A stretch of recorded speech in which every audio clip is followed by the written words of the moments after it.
Bon, avant de voir l'épisode, j'ai dit si jamais certaines choses arrivent, je casserai mon crâne. Bon, bah là vous vous doutez bien en me voyant que mon crâne n'est pas cassé, donc bon, en vrai, on va parler de l'épisode 5 de Secret Invasion, avant-dernier épisode, avant de se retrouver la semaine prochaine pour l'épisode final de Secret Invasion.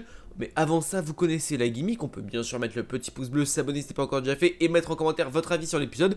Mais avant ça, générique.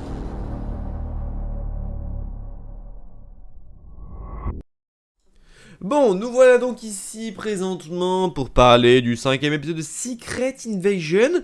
Est-ce un bon épisode? Oui, finalement, je trouve que depuis le départ, Secret Invasion, c'est des épisodes dans la continuité. Il n'y en a pas un qui a été mauvais, peut-être un plus mou que d'autres, mais ils sont pas mauvais les épisodes en soi. Là où moi j'ai un petit bémol à apporter directement par contre, c'est que, putain de merde, plus tu avances dans les épisodes, plus ils sont courts. C'est-à-dire que tu pars du principe que l'épisode est affiché à 39 secondes sur le truc. T'as le previously qui dure à peu près une minute.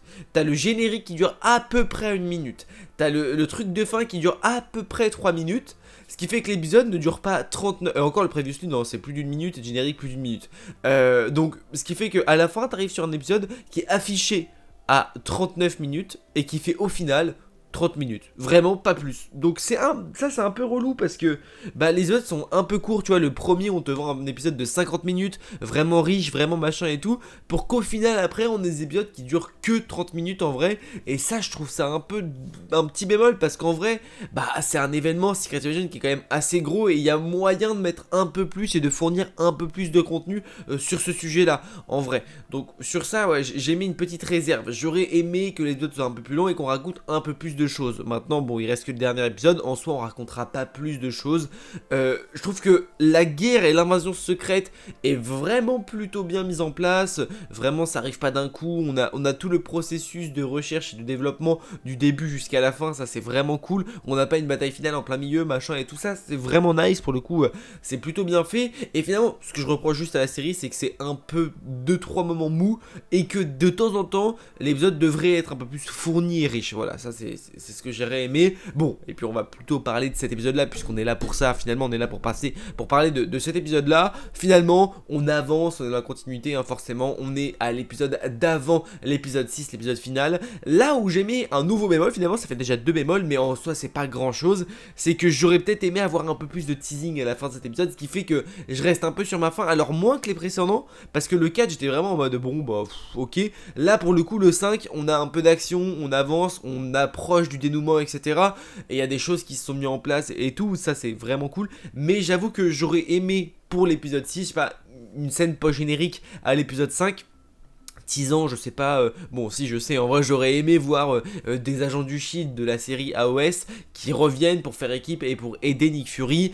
Bon, globalement, on va pas se mentir, mais avec plus ou moins ce que Fury dit à la fin, je pense qu'il va faire ça tout seul et qu'il aura besoin de personne. En vrai, là où pour le coup j'ai un peu de mal à le voir parce que au début c'était un peu lui contre beaucoup de Skrulls. En soi là on a vu il y a beaucoup de Skrulls qui se retournent contre Gravik. Donc bon, au final beaucoup de Skrulls, pas vraiment et Gravik qui va se retrouver un peu solo avec 2-3 compères, mais autrement ça va pas être dingo. Donc au final il faudra juste éliminer Gravik, Fury il en a déjà fait des masses, il a déjà fait plus que ça. Mais donc ouais, en vrai du coup j'ai une crainte sur le fait que je pense que cette série va rester très locale et qu'on n'aura pas forcément des caméos ou des personnages qui reviennent. Alors en soi les caméos sont pas obligatoires, mais je trouvais vraiment que des agents du SHIELD ce serait vraiment le moment opportun pour en faire revenir certains et pourquoi pas les incorporer à une équipe ensuite, etc.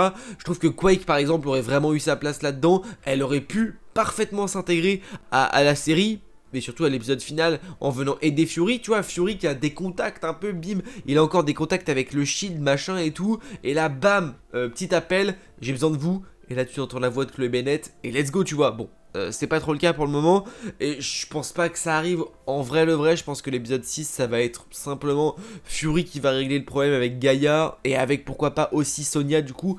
Mais je suis pas vraiment sûr qu'on ait d'Avengers. Ça les Avengers je pense pas, parce que en vrai il est plus ou moins dit qu'il a pas besoin de super-héros pour s'en sortir. Mais après des agents, des espions, etc.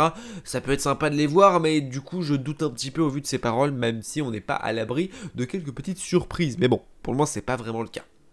Bien sûr, James Rhodes, un bel enfoiré. On a toujours pas de réponse, je pense qu'on en aura dans l'épisode 6, mais de savoir depuis quand James Rhodes est finalement présent en tant que Skrull, du coup, parce que pour moi on sait toujours pas. Fury, bien sûr, qui a tout démasqué, hein, il est pas bête le garçon. Et puis Sonia, alors vraiment c'est une vraie découverte. Au début je l'aimais pas des meufs, enfin c'est pas que je l'aimais ou je l'aimais pas, mais elle avait pas un intérêt énorme. Dans la série elle a su faire un peu sa place aux côtés de Samuel Jackson, qui a vraiment beaucoup de charisme. Et elle, c'est pareil, elle a commencé, elle a réussi un peu à s'immiscer dans la série avec quand même un sacré caractère, un sacré tempérament, qui fait que le personnage en vrai il est quand même plutôt sympa. Elle est complètement tarée, elle est complètement folle, mais elle est vraiment cool à suivre. Et moi j'aime bien ce personnage là, ce côté folie, ce côté un peu tueur. Enfin en vrai elle a pas de mal à tuer des extraterrestres quoi. Elle est un peu raciste des extraterrestres parce qu'elle a pas de mal à les buter. Peut-être que c'en est une.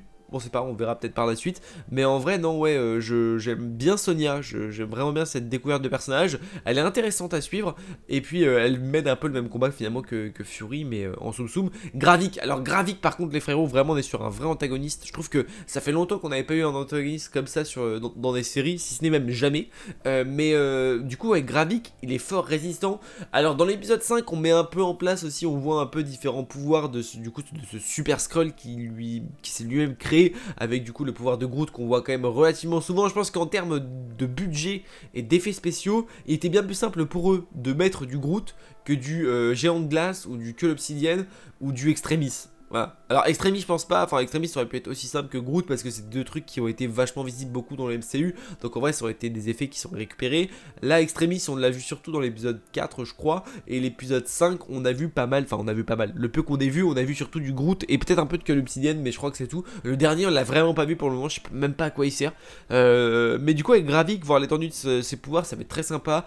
Hâte de voir l'épisode 6 pour pourquoi pas qu'il déploie vraiment tout le potentiel du Super Skrull qui peut être très très intéressant, même Gaïa d'ailleurs hein, qui pourrait littéralement explorer ça vu que elle est devenue une super Skrull. Fury par contre vraiment on n'en parle pas assez, mais Fury, alors moi j'aime beaucoup Fury de base et je trouve que c'est vraiment un personnage qui a un charisme de zinzin. Et malgré, ce que j'aime beaucoup en fait dans la série c'est que du début à la fin, on a, enfin du début du MCU jusqu'à la fin de l'heure actuelle Secret Invasion, Fury a vraiment une évolution temporelle et que ici, il a, à travers tout ce qu'il a traversé, même malgré son âge, parce que ça fait longtemps qu'il est là, il est quand même assez vieux désormais, et bien il a vraiment un vrai tempérament, même son caractère a évolué, disons que il a des capacités moins physiques qu'avant. Il a toujours son sang-froid, il a toujours son sens de l'humour, etc.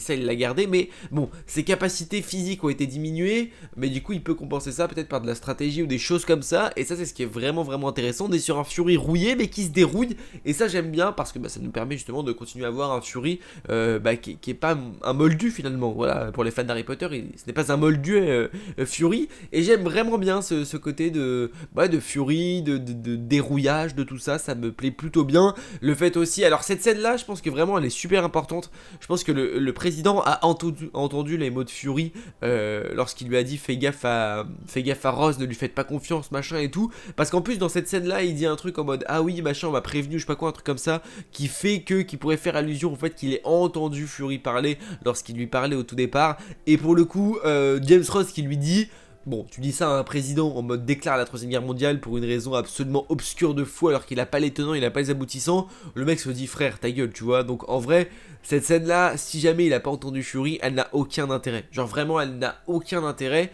Et puis en plus il peut prendre Fury pour un traître ou pour un Fury pour quoi que ce soit. Et au final le mec lui dit ça derrière. Bon bah direct il se dit bon Fury il avait raison, on va pas faire n'importe quoi.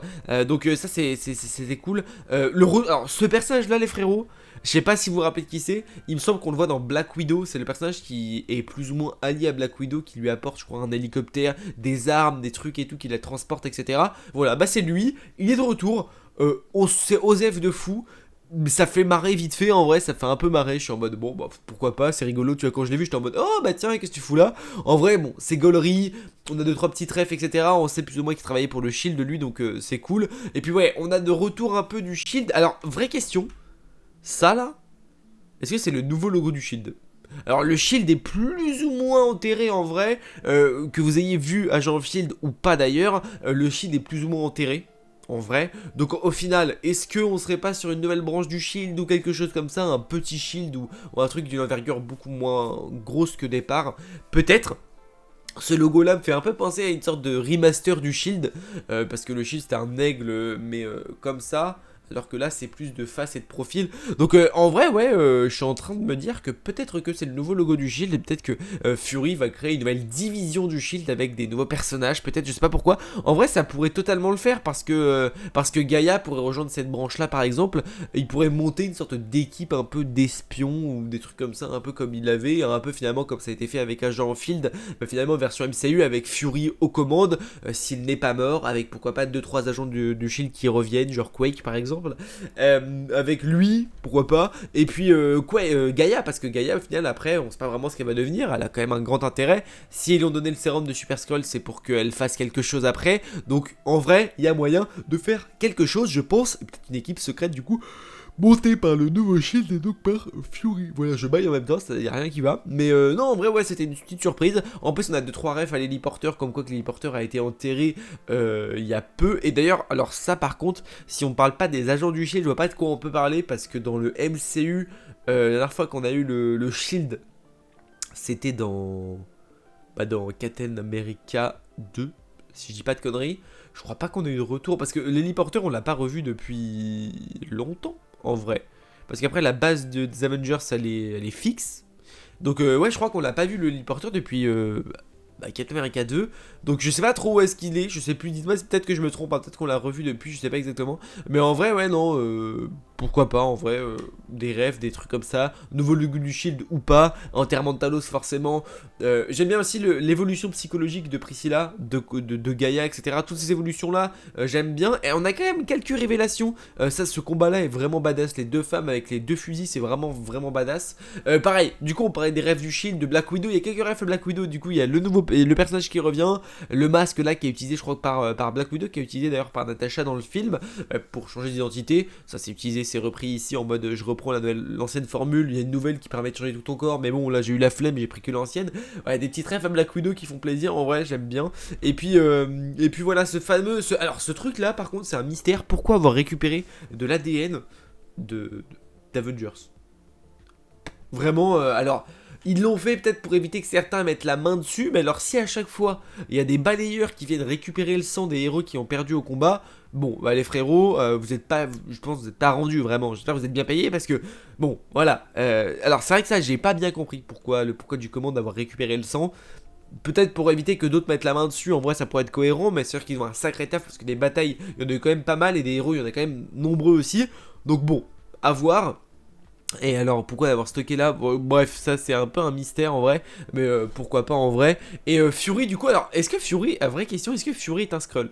Parce que dans le truc il dit ouais on a besoin du froid machin et tout, ok. Mais du coup est-ce qu'il parle que de sa femme ou il parle de lui? Je pense pas que c'est un Skrull parce qu'il les a découverts en même temps. Fury a découvert les Skrulls en même temps que Carol Danvers. Donc en vrai, ça serait pas cohérent qu'il soit un Skrull, mais à part si un Skrull aurait pris sa place avant, mais du coup, Talos aurait pris l'identité d'un Skrull de Fury dans Far From Home. Aucun intérêt. Du coup, je pense pas que Fury est un Skrull, je pense juste que sa femme est un Skrull et que du coup, il a besoin d'aller au froid pour elle, machin truc et tout. Sur ça, peut-être. Et vraiment, les frérots, cette scène-là, on est tous d'accord que on a fait, oh, il est badass quand même. Je pense que c'est le seul personnage où tu fais un teasing de fin d'épisode avec un bandeau, un nouveau bonnet, le fameux manteau et un pistolet.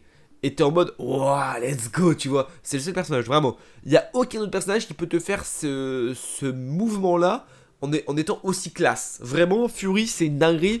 Moi, j'aime beaucoup Fury et je suis content de le revoir dans cette série, d'avoir un développement encore plus approfondi sur ce dernier, parce que vraiment il y avait de quoi faire, on l'a fait, c'est son projet personnel, cette Secret Invasion, tout est arrivé par sa faute et c'est à lui de régler tous les problèmes, c'est pour ça qu'il appelle personne à côté et que c'est son propre combat, c'est sa guerre, même si ça dépasse un peu au final parce que ça touche un peu tous les pays, mais ça c'est sa guerre et il va arriver pour tout péter Fury. Et l'épisode final, voilà, le petit appel à Grady en mode frérot j'arrive, on va en mettre fin à tout ça.